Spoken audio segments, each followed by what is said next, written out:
we decided to open up commUNITY. We're just gonna sit back and relax. Yeah, and wait for that waitress. Where is that waitress with our drinks? Anyway. That's not coming, but you're gonna soon see some of our favorites.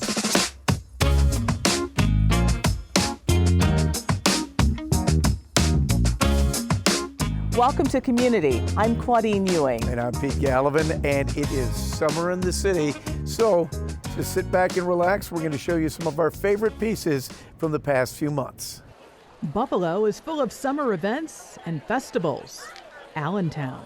It's incredible. I mean, the culture, the artwork, it's amazing. It's inspiring. It's really incredible to see everybody come together as a community. I love the crowds, too. The community is just perfect. Everyone's happy. I mean, Buffalo's always like cloudy, but somehow every year on the Allentown Art Festival, it's sunny.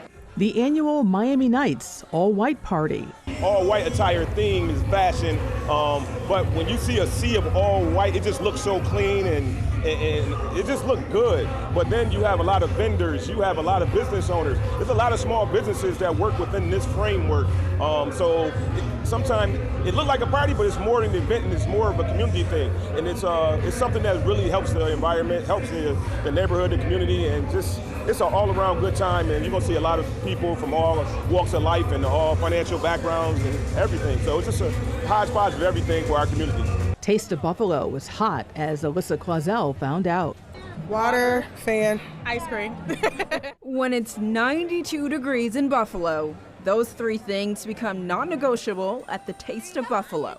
I've been here when it's been really hot, but today is really, really, really hot. The heat couldn't keep food lovers away. Crowds still poured into Niagara Square, braving near-record temperatures. It's a celebration of all great things Buffalo, and Western New York for that matter. I mean, we have great food, great people, we support our local businesses. You know, it's something that, you know, you come down here, you're really celebrating the best of Buffalo. Matthew Reese chairs this year's event. He says attendance each year inches into the hundreds of thousands. And this year, even with the heat, he's still expecting those numbers. We talk about Buffalo and the resiliency, and we get through the coldest of colds and the hottest of hots, and they turned out today. And for anyone overheating, relief was close by. I'm like drenched in sweat, so that's why we were just doing this with the drinks, keeping us cool. I don't blame him. I'm actually happy when I get to be the one to break up the pouches and he sells them so that I can get my hands on some ice. For some vendors, like Grace Bonacera at the Tipsy Trailer, high temps were good for business. I think because, it's like a nice frozen drink, 92-degree day, we've been busy.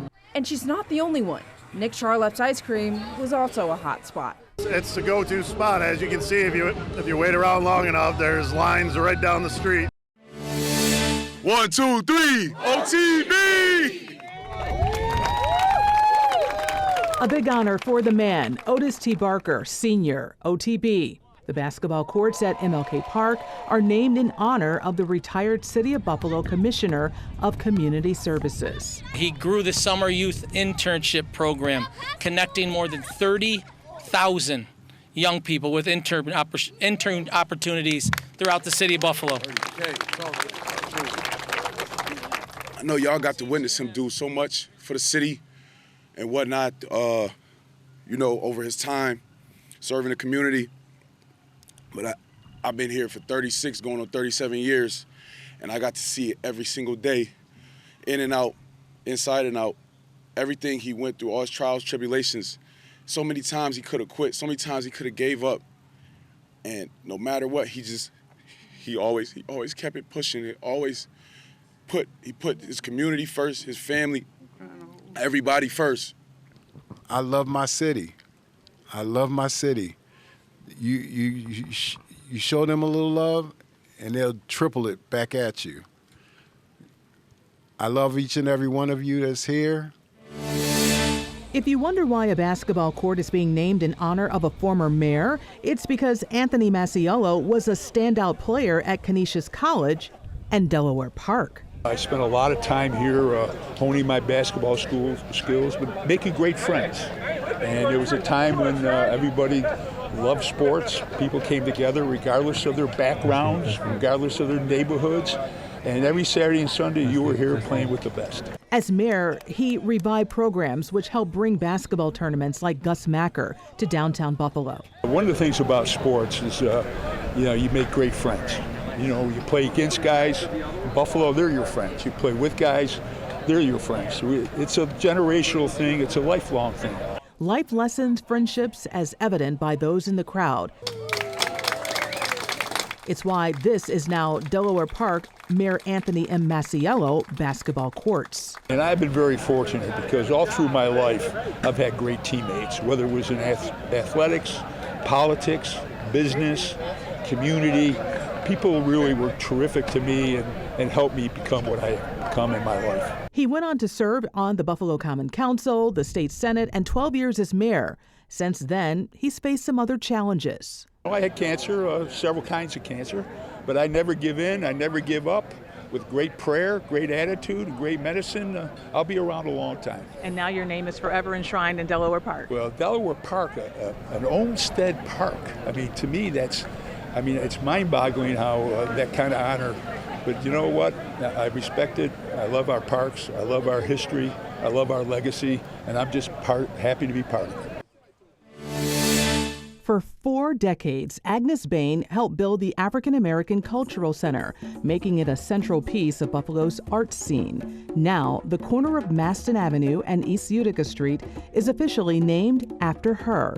It is now Agnes Bain Way. It is a wonderful opportunity for us to uplift her, to remember her. I am so grateful for her, for not only pouring into me and my generation, but also into my daughter's generation and my granddaughter's generation. This is a legacy that I hope and I pray will live on forever. This center has meant something to just about everybody in our community, and Ms. Baines she is the African American Cultural Center. She paved the way for future generations.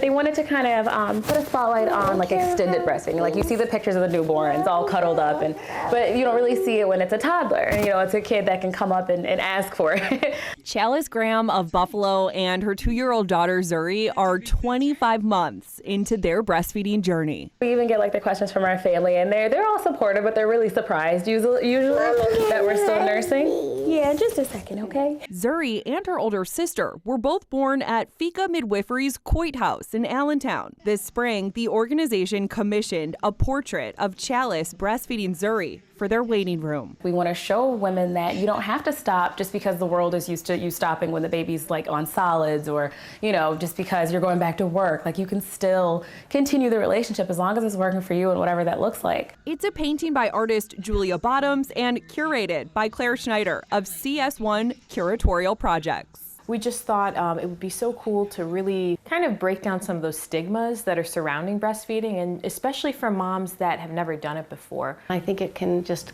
encourage people to learn more when it's something that's revealed, not something that we hide behind in a closed room or we can't show, but we're going to celebrate. Fika's owner, Maura Winkler, says the piece is a celebration of the health benefits and the bond a mother and child can share through breastfeeding, even into toddlerhood. World Health Organization recommends people breastfeed for 2 years, a minimum of 2 years. We just don't see it very often in the United States, usually because people return to work and it's really difficult to pump and continue breastfeeding, or they just don't have the support they need to make it happen. Chalice is now hoping to provide that support for other mothers by working to become a certified lactation consultant herself. I want to be able to be close to those relationships and show moms and just cheer them on, whatever route they want to take, and just normalize it, especially for like minorities. If they see me and you see that I look like you and I come from what you come from and I did it, what more, sometimes you just have to see it. That's it. Coming up next on Community, we're going to take a walk back in time. Celebrating 200 years of the Erie Canal.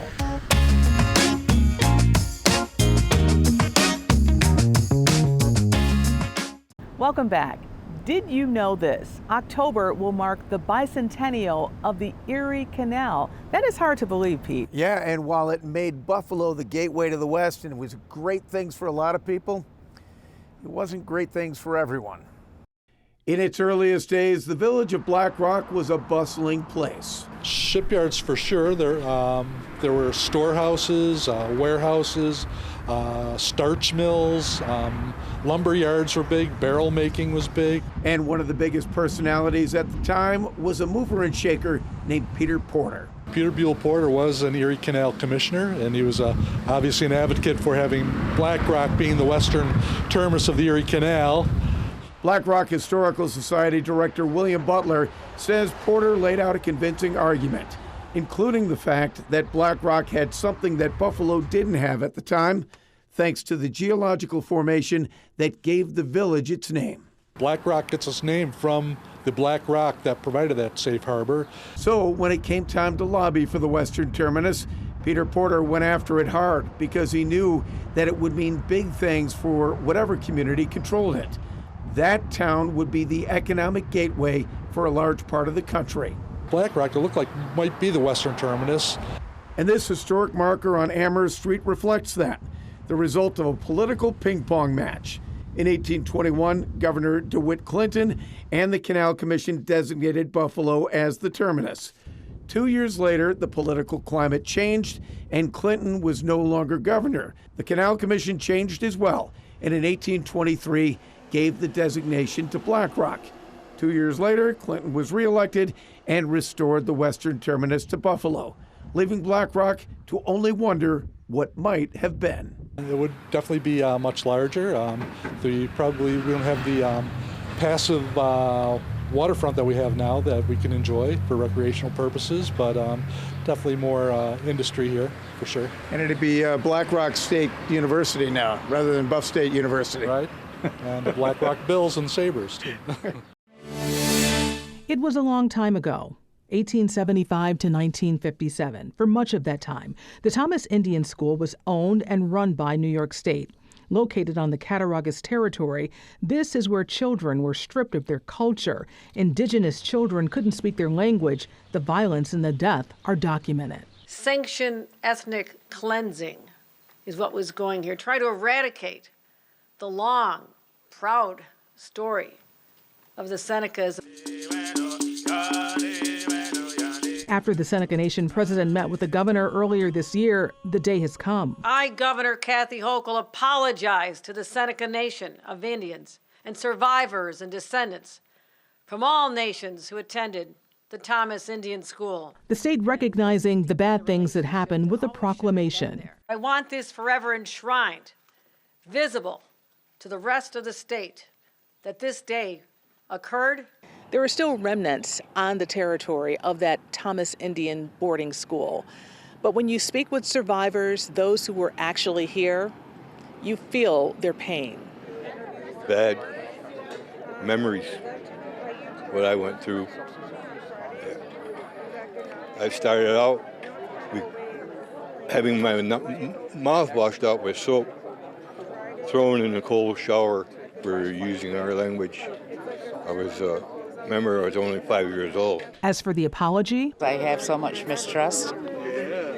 I've grown up not trusting the government, not trusting the non-Indians, and I have a lot of anger. I still have a lot of anger. It took away my life as a child. The Seneca president knows this is sacred ground, and the apology helps with healing. Reparation-wise, again, we talk about education, about the state earmarking money to come to have effect here on territory in our language programs. The governor wants the history included in the curriculum. Dr. Alma Obama, the half-sister of former President Barack Obama, spoke to students at Buffalo's MST school. Be deliberate about what you do. Have a plan is what that means. Even if the plan just means waking up and making your bed in the morning. Have a plan that gives you structure, because if you want to get anywhere, structure is key. Passion is not enough. I'm talking from experience. Passion is not enough. You have to have structure. And be responsible and accountable. You are your future. Don't blame your parents, your friends, your school. You are accountable for what happens to you. She emphasized the importance of perseverance and being true to yourself. We believe in equity, giving students equity, access, and opportunity, and she was aligned to our vision and mission. It's very, very powerful, and I find diversity is really, really powerful. I think we enrich ourselves, we grow. When you look at the cultural diversity in America, that's what makes up this country. That's the strength of this country, and I think people must not forget that. People must remember that. Every bit of everybody in this country, in this community, in this school, gives something towards making America great again. Ronald Peoples broke barriers in education in Buffalo, working over 50 years, the first black male teacher at Early Childhood Center PS 82, where his pictures and memorabilia now stand out in the hallway. A ceremony in the school auditorium brought his family to tears. Peoples went on to be a supervisor and director of adult education, always helping and teaching, a role model for so many. I'm so happy that the faculty and staff and the students all came out to support, my father. Last year, the school board unanimously voted to rename a school in honor of this lifelong educator. And 1 year later,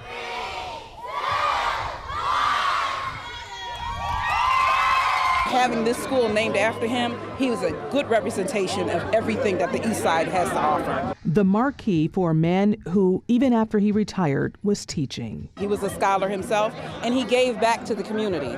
He didn't just stop at being a teacher, and he didn't just stop with the school community.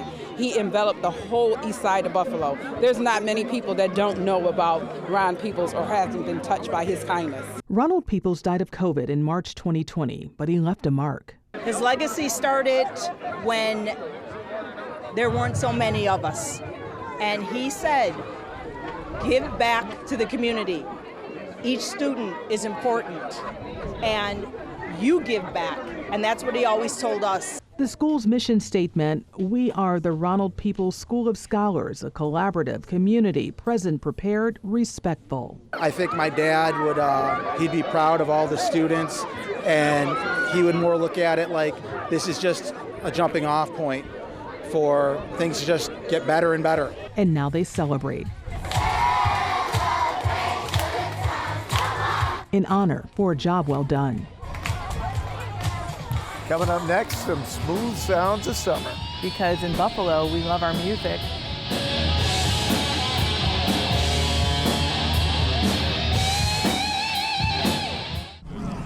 Bills defensive end Landon Jackson is living the dream. I walk in this building every day just knowing how blessed I am, to be in this position. At rookie minicamp, Jackson admitted he had some first-day jitters. Now a couple of months into life in the NFL, the third-round pick out of Arkansas still settling into life in the pros. I'm not nervous really going out there anymore. It's just practice, this and that, but the surreal feeling of pulling up to the building like, oh, I'm in the NFL, this is what I've always dreamed of doing. And it just kind of gives you that motivation to where if you do feel tired, this or that, to just go even harder because this is what you always wanted to do. Jackson using that motivation to get up to speed as quickly as possible in his first off season. Really trying to gain my knowledge for the playbook, gain more knowledge about the game, really just picking the vets' brains and just, trying to be a sponge, take it all in.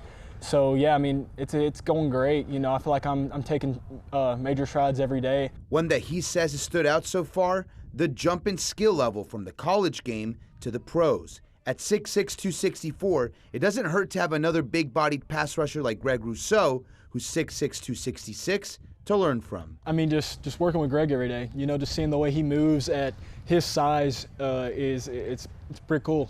So just watching all the guys go out there and practice. It's good to learn from a really vet-heavy room. As Jackson looks to carve out his own role and career with the Bills, he does it with the knowledge he also serves as an inspiration to many others, a role model to look up to for those with alopecia. At a young age, just wishing I had somebody like in the NFL level, at the NBA level, something like that I got to speak to at some point, and that's why I always try being a resource for kids growing up with alopecia that have dreams and goals of making it to the NFL or NBA or not even, it doesn't even have to be a sport, just being a successful human being, and I just want to always be there for them, let them know that life gets easier and it gets better, and don't let alopecia define who you are as a person. And at the end of the day, alopecia is beautiful. Just be yourself And yeah, that's the biggest thing I try giving back to kids with alopecia. The Bills' newest number 94 certainly hasn't let it define him. Now Jackson is ready to make his voice heard off the field and his presence known on the field. Grand Island High School grad Carlin Hartman was recognized with the Distinguished Alumni Award. He is the associate head coach for the Florida Gators men's basketball team. They won the 2025 NCAA championship. The success in which I've had isn't just because of me. It's because of the people that have been around me and been the people that, have been an inspiration to me. My family, my coaches, my teachers, all of them. And so I just always make sure that, I make it about others. And I want them to understand that, if you do that, in time, your own blessings will come. My roots are here, and I greatly appreciate the people of Grand Island.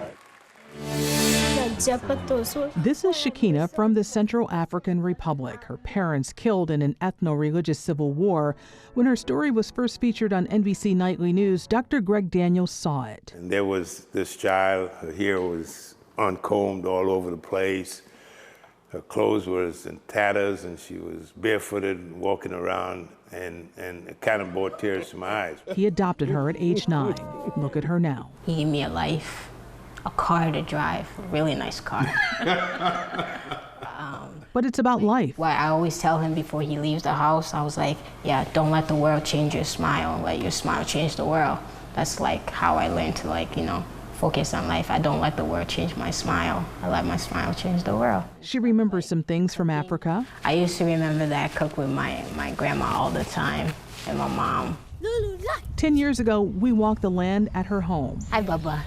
And now we walk again. I get to go to a great school, and I also have a great dad. I have a little sister that I truly love. She attended prom and will soon graduate from the Park School, which she says was the best place for her.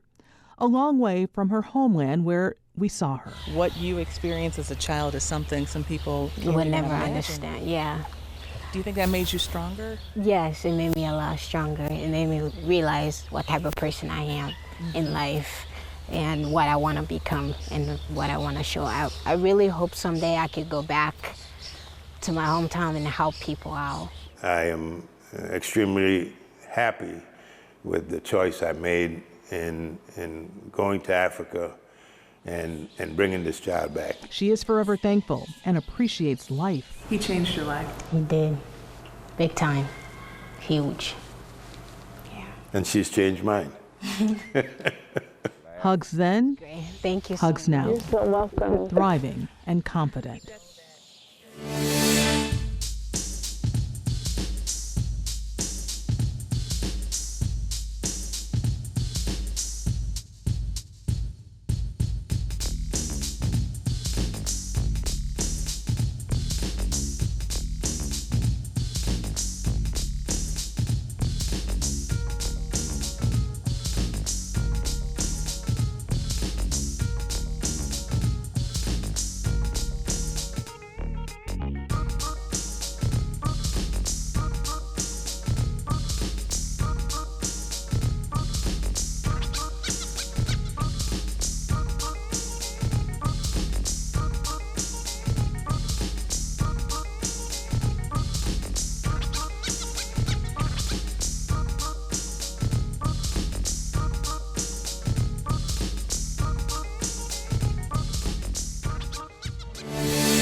Thanks so much for joining us on this July edition of Community. It was a little bit of our favorite. Yeah, and August is always a busy month. Bill's training camp, Yeah. Erie County Fair, and more summer fun. We hope to bring you more in August. We'll see you then.